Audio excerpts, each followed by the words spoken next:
Bonjour, nous allons aborder aujourd'hui la deuxième dimension liée au sionisme, la nation. Il n'y a pas de sionisme sans la constitution ou la reconstitution d'une nation juive. Et ça, c'est très important d'insister là-dessus, parce que la contribution sur le plan des idées, sur le plan de conceptuel, la contribution du sionisme à la pensée juive du XXe siècle, c'est l'idée que les Juifs ne sont pas qu'une religion, une communauté religieuse, confessionnelle, ne sont pas qu'une histoire, ne sont pas qu'une mémoire, ne sont pas qu'une culture.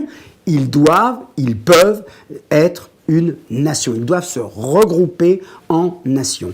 Et ça, encore une fois, c'est la contribution éminente du sionisme. C'est pour ça qu'il sera contesté, cette idée que les Juifs forment une nation. Ça ne va pas plaire notamment aux partisans de l'émancipation qui vont dire, mais pas du tout, nous faisons partie déjà d'une nation, si on est en France, la nation française, si on est aux États-Unis, la nation américaine. Mais ce débat-là, eh bien, il va accompagner l'histoire du sionisme durant le XXe siècle et encore aussi une partie du XXIe siècle. Alors, cela veut dire, attention, non seulement qu'il existe un peuple juif, ça, cette définition, elle est communément admise, mais qu'il existe une nation juive. Et qu'est-ce que c'est qu'une nation juive par rapport à un peuple juif? Eh bien, c'est un regroupement qui se donne des instruments politiques pour s'autogérer, pour déterminer son destin. Et c'est ça qui fait, je dirais, la distinction entre peuple juif, qui peut effectivement exister en diaspora, et nation juive, qui ne peut exister que sous un cadre souverain et indépendant, et depuis 1948, cela s'appelle l'État d'Israël. Alors, une fois qu'on a dit cela, une fois qu'on a dit que le projet sioniste considère que les Juifs ne sont pas seulement un peuple, mais qu'ils forment une nation, comment cette idée-là, en apparence toujours homogène, en apparence consensuelle, tous les sionistes de gauche, de droite, religieux, non religieux y adhèrent, comment se fait-il pourtant que, comme la question territoriale, on va retrouver des débats à l'intérieur de ce consensus d'après lequel les Juifs forment une nation? Eh bien, c'est parce que une fois qu'on a dit une nation, c'est bien, mais il faut lui donner un qualificatif, une caractéristique, et c'est sur ce caractéristique, sur cette épithète, en quelque sorte, que les débats vont avoir lieu entre une nation laïque et une nation juive religieuse et une nation juive internationaliste. Il va y avoir énormément de débats qui, d'ailleurs, courent jusqu'à aujourd'hui. Alors, exposons quelques-unes de ces options. Vous allez avoir notamment ce modèle ou cette idée que cette nation doit être laïque. Elle doit être laïque. Attention, c'est pas une nation athée, c'est pas une nation anticléricale ou anti-religieuse. C'est l'idée que les Juifs sont une nation indépendamment de leur degré de pratique ou de croyance religieuse. On considère, pour les partisans de cette idée de la nation laïque, que la nation a cet avantage sur la définition des Juifs comme religion, qu'elle est inclusive. Elle permet d'inclure tous les enfants d'Abraham sans exception, quel que soit leur degré de croyance ou de pratique. C'est-à-dire qu'on considère que la nation est un cadre plus large, plus inclusif que celui de la dimension confessionnelle qui implique l'obéissance à des préceptes, à des traditions, etc. Et donc le sionisme s'est toujours pensé comme un cadre beaucoup plus large, beaucoup plus universel, beaucoup plus accueillant, puisqu'il accueille tous les enfants d'Israël sans exception et sans demander en quelque sorte de passeport religieux. Alors, bien sûr, c'est un modèle qui s'inspire de l'Europe occidentale, de l'Europe centrale, avec cette revendication de la séparation on va dire de la synagogue et de l'État dans l'État d'Israël aujourd'hui, et vous avez des forces politiques qui le réclament, qui le demandent, mais ce modèle-là est un modèle parmi d'autres, et évoquons également celui de la nation religieuse, de la nation juive religieuse. Alors, qu'est-ce que cela veut dire? Eh bien, c'est bien entendu l'étendard qui est porté par ce qu'on va appeler le sionisme religieux, qui existe depuis le début du XXe siècle. Alors, à l'époque, c'est une frange minoritaire au sein des gens dits de stricte observance, mais qui vont néanmoins estimer que, dans un premier temps, le sionisme est acceptable, est admissible, parce que tout simplement, c'est une œuvre de philanthropie collective, et tout ce qui concourt au bien-être des Juifs, c'est bien.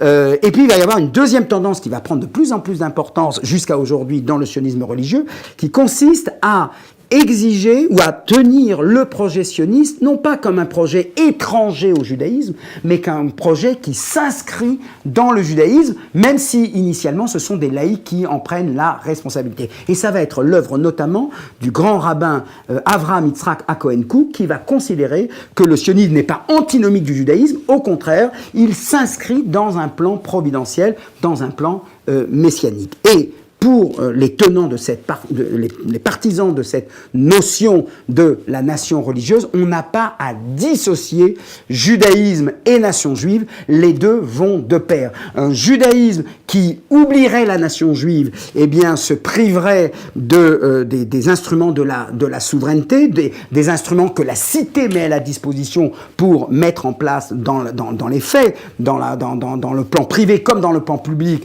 la tradition juive, mais également, et ça c'est ce qu'ils disent par rapport aux partisans de la nation laïque dont on a parlé tout à l'heure, ceux qui disent cette nation juive peut et doit être dissociée de la dimension religieuse, eh bien ils se privent, ils s'amputent d'une dimension essentielle qui a accompagné le peuple juif depuis ses origines, c'est-à-dire le message monothéiste.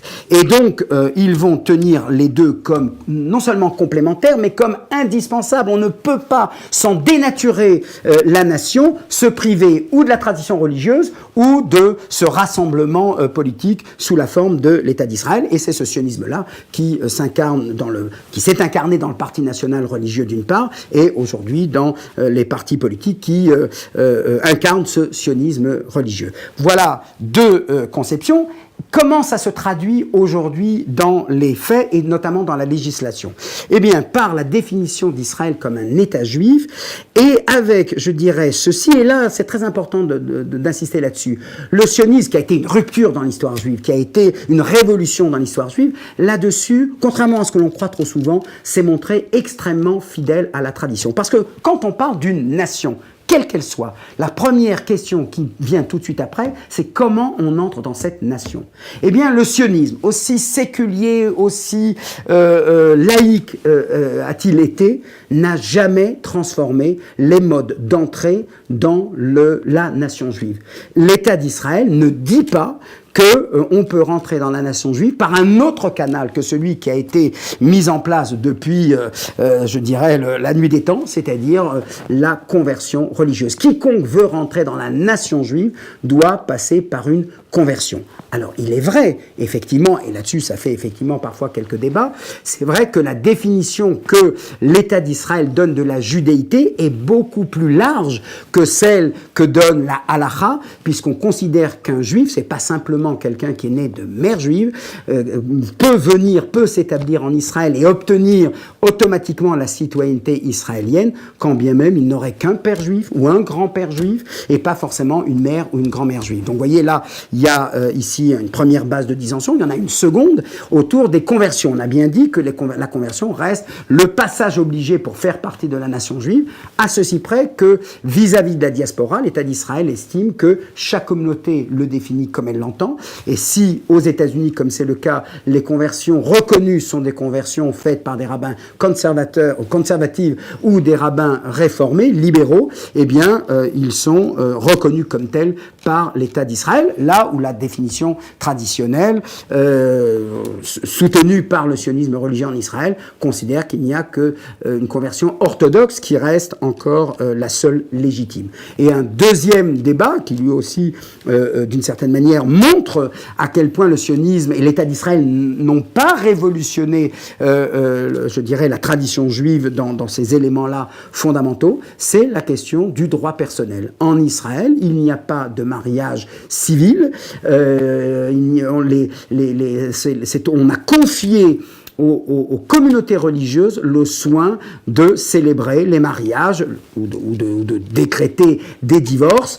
Même chose pour les cimetières, etc. Toutes ces questions-là sont réglées en Israël par les communautés religieuses. Donc on voit que sur cette question de la nation, et je terminerai par là, on sait qu'en Israël, il n'y a pas que des Juifs, il y a environ 1 800 000 Arabes israéliens, qu'ils soient chrétiens ou qu'ils soient musulmans, et je dirais, et c'est là que l'État d'Israël diffère du modèle démocratique occidental, juifs et arabes sont convaincus tous les deux qu'ils ne font pas partie de la même nation. Ils sont tous israéliens, ils sont tous citoyens israéliens, ils appartiennent à la même communauté politique, ils appartiennent à la même communauté sociale sur le plan des droits, le logement, la santé, etc. Mais ils considèrent que ce sont deux nations distinctes qui vivent sur le même territoire. Et vous voyez que c'est toute une autre approche de la nation que celle qui existe par exemple au sein de la République française où on confond volontairement toutes les populations, quelles que soient leurs origines, quelle que soit leur confession. Ce n'est pas le cas en Israël, parce qu'on est au Moyen-Orient et que les traditions religieuses ont leur importance et qu'ils déterminent jusqu'à aujourd'hui la conception de la nation. Encore une fois, en Israël, il y a des Israéliens, un peu plus de 8 millions aujourd'hui, mais ces Israéliens ont une appartenance ethno-nationale, linguistique et religieuse qui les distingue, et il n'y a pas de projet, il y a un projet de les faire coexister dans la meilleure entente possible, mais il n'y a pas un projet de les confondre comme constituant un seul peuple.